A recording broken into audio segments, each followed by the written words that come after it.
शहर में आके गुमनाम हो गया हूँ तेरे शहर में आके।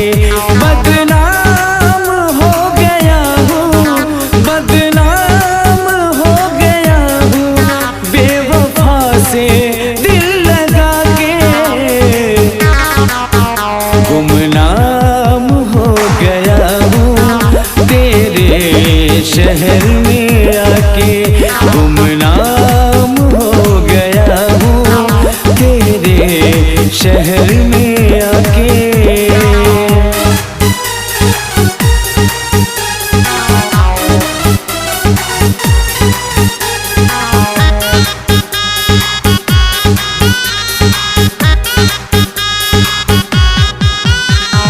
भीड़ लगी है क़यामत की, हम ही सिर्फ अकेले हैं।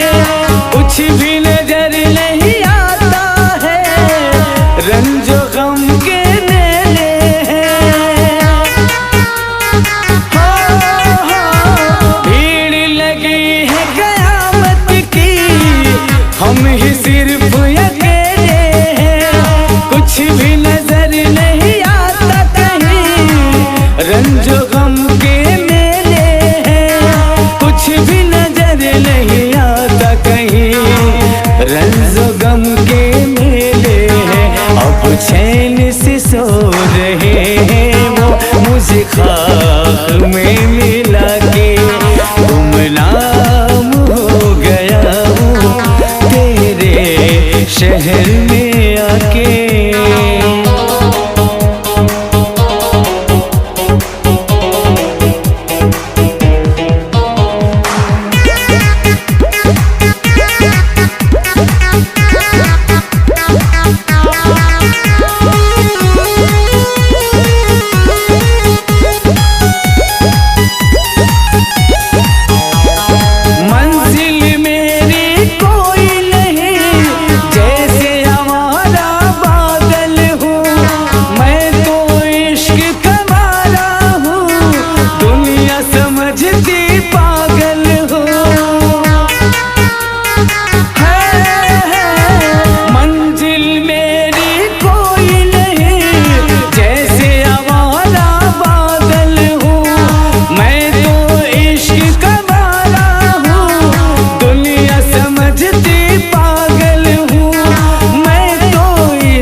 पागल हूँ, जी कर रहा है सो जाऊं अब मौत को गले लगा